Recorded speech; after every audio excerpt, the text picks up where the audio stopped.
Muito bom dia, meus nobres irmãos e irmãs.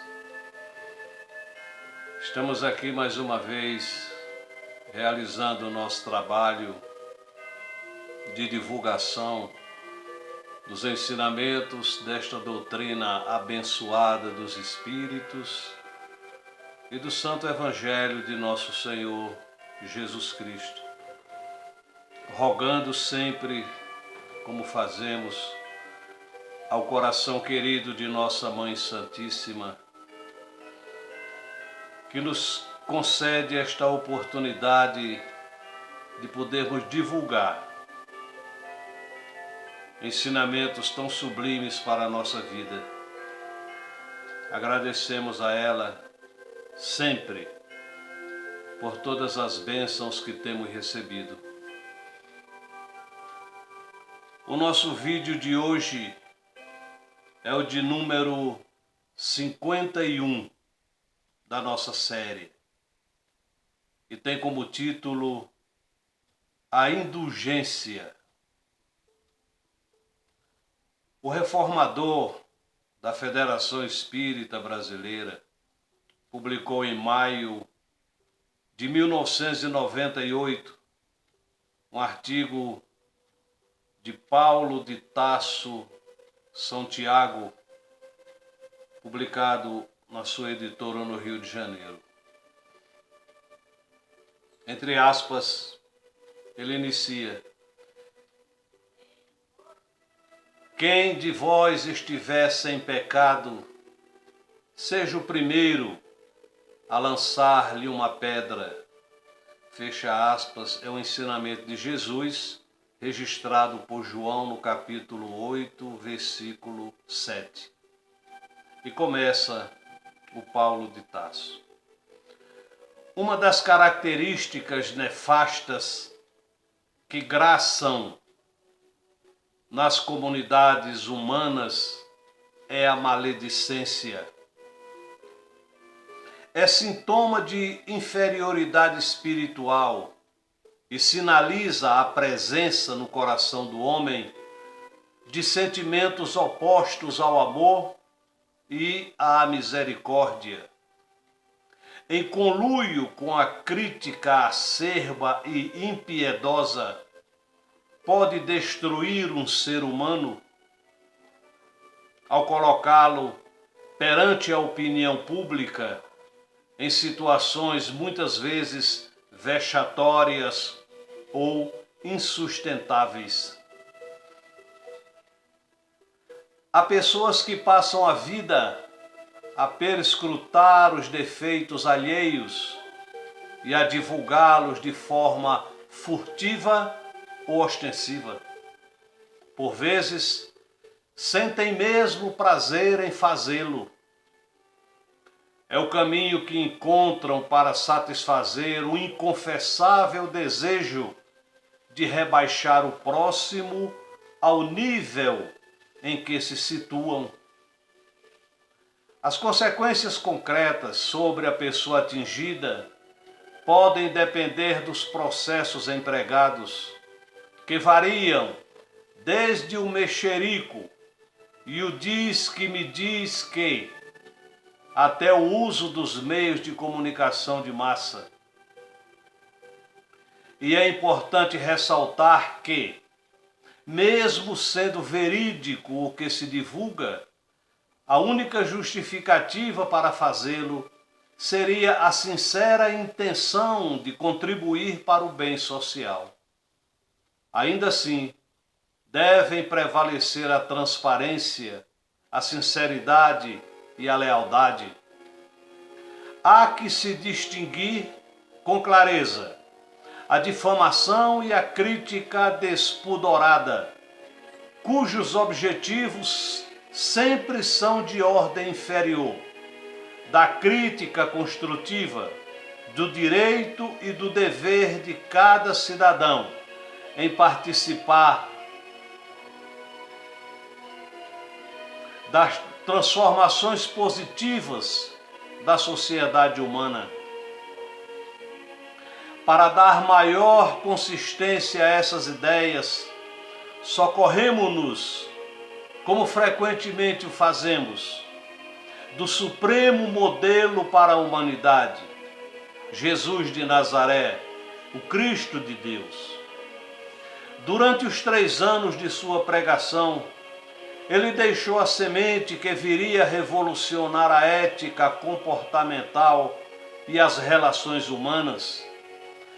A sua mensagem síntese de amor ao próximo, de cunho universalista, que compreende a misericórdia e a caridade, estava destinada a substituir os rígidos preceitos morais que vigoravam nas sociedades da época, calcados numa justiça draconiana, na profunda desigualdade entre os homens, na rígida estratificação social e na difundida e abjeta escravização dos povos submetidos.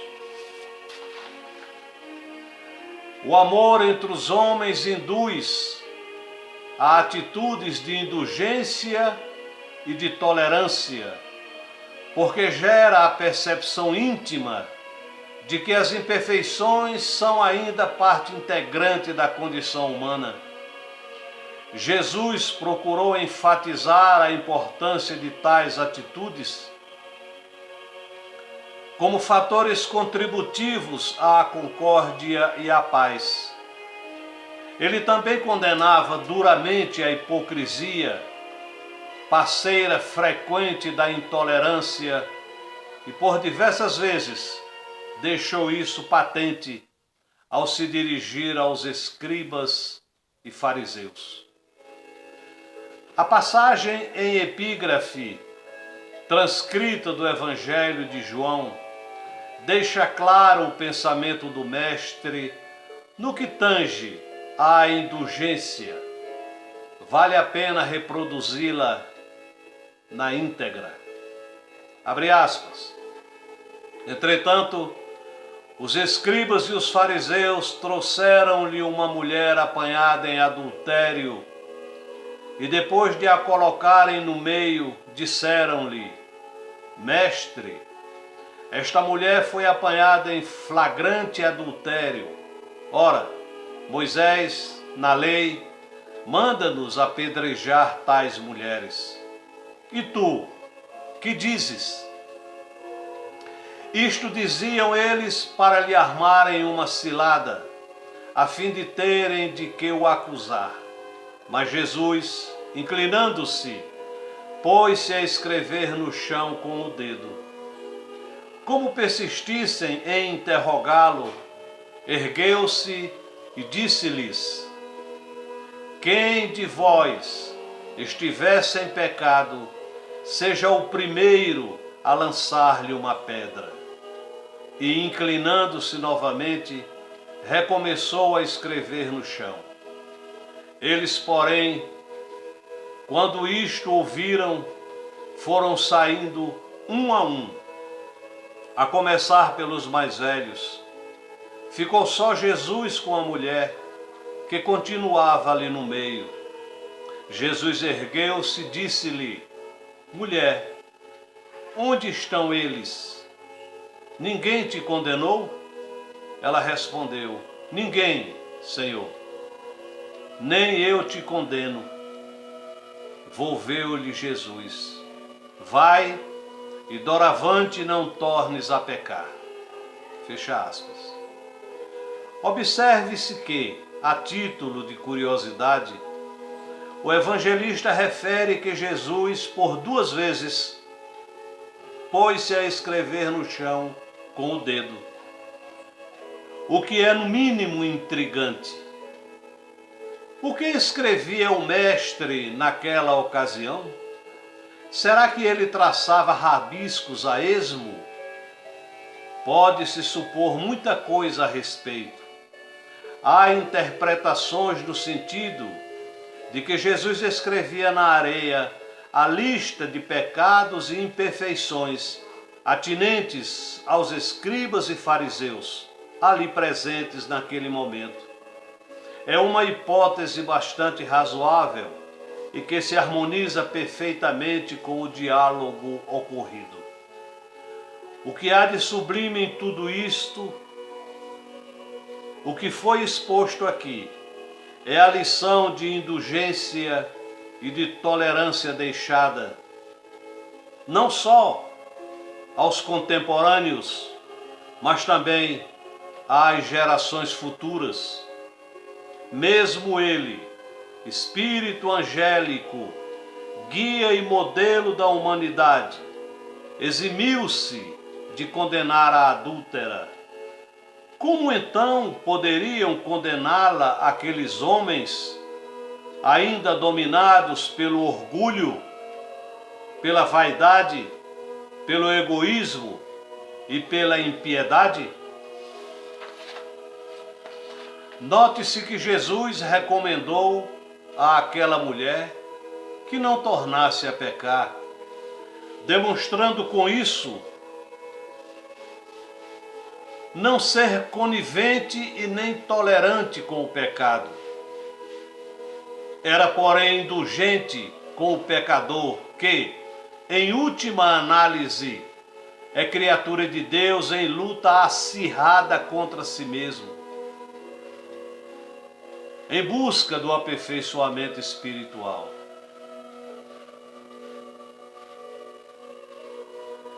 Ele considerava toda a humanidade como seu rebanho e era seu supremo objetivo conduzi-lo ao aprisco em conformidade com os desígnios do Pai. Se tratava às vezes com certa dureza algumas de suas ovelhas, não era porque se deixasse dominar pela cólera. Tal não condizia com a grandeza espiritual do Mestre. É que ele aproveitava todas as ocasiões para transmitir aos interlocutores de forma prática e direta os seus ensinamentos. O seu objetivo era didático e o seu método pedagógico incisivo insistia em que os homens se preocupassem, antes de mais nada, em se reconhecer a si próprios, em perscrutar a intimidade do ser e da consciência. Frequentemente, somos magnânimos com as nossas imperfeições e implacáveis com o nosso próximo.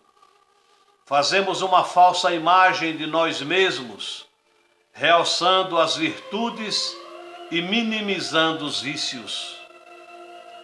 Na antiga Grécia, existia na cidade de Delfos um santuário oracular ao deus Apolo, hoje em ruínas, construído por volta do ano 800 a.C. Diz a história que os chamados 7 sábios, entre os quais figurava Tales de Mileto, 624 a 546 a.C., e Solon, o legislador, mandaram gravar no átrio daquele templo algumas máximas de cunho ético-moral. Entre elas constava a famosa frase: "Conhece-te a ti mesmo". Sócrates, 470 a 399 a.C., em suas prédicas, frequentemente repisava o assunto, estabelecendo o autoconhecimento como condição indispensável à aquisição das virtudes, especialmente da humildade. Mateus, capítulo 7, versículo 1 a 5, e Lucas, capítulo 6, versículo 37, reproduzem o pensamento de Jesus, segundo o qual há que se ter extrema cautela em julgar os outros, justamente porque, de regra, falta autoridade moral para fazê-lo. A transcrição que segue é a versão de Mateus, menos lacônica que a de Lucas. Abre aspas. Não julgueis, para não serdes julgados, pois, conforme o juízo com que julgardes, assim sereis julgados. Com a medida com que medirdes, assim sereis medidos. Por que reparas no argueiro que está no olho do teu irmão, e não vês a trave que está no teu olho? Como ousas dizer a teu irmão, deixa-me tirar o argueiro do teu olho, tendo tu uma trave no teu? Hipócrita, tira primeiro a trave do teu olho, e então verás para tirar o argueiro do olho do teu irmão. Fecha aspas. O leitor desavisado, que interpretasse essas palavras segundo o rigor da letra, seria induzido a pensar que Jesus se contrapunha às instituições jurídicas, ao processo educativo e quaisquer posicionamentos críticos, os quais pressupõem ideia de juízo. Evidentemente, não deveria ser este o pensamento do mestre. Se assim fosse, ele estaria condenando as sociedades humanas ao caos, à desagregação e à autodestruição. A humanidade não estava ainda e não está suficiente madura e evoluída para se permitir abrir mão de seus mecanismos de controle. À medida que nos despojarmos das nossas imperfeições, o mundo irá prescindindo de tais mecanismos. A liberdade, em última análise, está na razão direta da responsabilidade, a qual é proporcional à evolução espiritual. O cerne do pensamento de Jesus, nas passagens aqui transcritas, resume-se na apologia da indulgência, da tolerância e da misericórdia e na condenação veemente da hipocrisia. Encerrando estas considerações, passo a palavra a Allan Kardec, com seu discernimento e sua lucidez proverbiais. Abre aspas. O reproche lançado à conduta de outrem pode obedecer a dois móveis: reprimir o mal ou desacreditar a pessoa cujos atos se criticam. Não tem escusa nunca este último propósito, porquanto, no caso, então, só há maledicência e maldade. O primeiro pode ser louvável e constitui mesmo, em certas ocasiões, um dever, porque um bem deverá daí resultar, e porque, a não ser assim, jamais na sociedade se reprimiria o mal.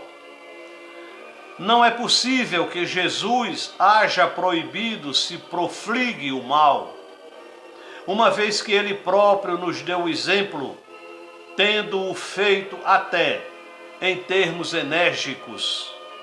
O que quis significar é que a autoridade para censurar está na razão direta da autoridade moral daquele que censura. Aos olhos de Deus, uma única autoridade legítima existe, a que se apoia no exemplo que dá do bem. É que, igualmente, ressalta as palavras de Jesus. Kardec. Nós ficamos por aqui, nobres irmãos. na certeza de que a mensagem foi transmitida, e rogamos e torcemos para que ela fique gravada no coração de cada um, na mente de cada um, a fim de que se tire lições para a nossa própria vida. Não existe coisa mais triste do que recebermos a maledicência de alguém e que muitas vezes descamba para a calúnia, que é mais grave ainda. A calúnia destrói vidas, destrói famílias. E ai daquele que usa esse artifício para prejudicar a vida do seu semelhante. Alguém já disse certa vez, uma das razões de que existem pessoas com aquele chamado fogo selvagem, pessoas que ficam com bolhas por todo o corpo, que parece que está queimando o tempo todo. Aquilo ali é porque, uma das razões, é porque em existências anteriores andou tocando fogo na vida das pessoas, quando não incendiavam corpos, porque a língua incendeia e o incêndio destrói. Por isso, nós precisamos estudar esta doutrina para entendermos esse mecanismo da lei divina. Ninguém sofre por acaso, absolutamente ninguém. Existe essa lei eterna e universal. Ninguém sofre injustamente diante da lei divina. A lei divina não pune inocentes. Ela corrige com gravidade, com severidade, quando é necessário, os culpados. E nós somos culpados de tantas tentativas de agressões que fizemos contra essa lei universal, contra essa harmonia universal. Só Deus sabe, só a lei sabe o que andamos fazendo aí para trás. Quantos irmãos prejudicamos? A lei sabe. Muitas pessoas dizem, mas eu não me lembro. Não precisa você se lembrar. A lei se lembra e vai cobrar. E o instrumento que ela tem para cobrar é dor que acarreta sofrimento. Então, meus irmãos queridos, esta doutrina abençoada, ela não veio para passar a mão na nossa cabeça. Ela veio nos trazer verdades que muitas vezes consideramos duras. A lei é divinamente justa e humanamente cruel. Já falei isso no meu livro, Jesus o Cristo não nasceu nem morreu neste planeta. O divinamente justo não precisa a gente explicar. A justiça divina é perfeitíssima. O humanamente cruel é necessário que se explique. Porque quando a lei vem para cobrar o que nós devemos a ela, nós não entendemos o mecanismo. E nos achamos inocentes, achamos que somos inocentes, que não merecemos isso. E consideramos a lei humanamente cruel. Mas não é. É misericórdia divina, é justiça divina que impregna todo o universo. Eu rogo a Nossa Senhora que brilhe no vosso coração e vos desejo muita luz, muita paz. Que a luz de nosso Senhor Jesus Cristo brilhe no vosso lar e na vossa família. E não nos esqueçamos nunca, nós somos luz, somos filhos da luz e para essa mesma luz nós haveremos de retornar um dia. Sejam felizes, meus irmãos. Nossa Senhora vos cubra de graças. Muito obrigado.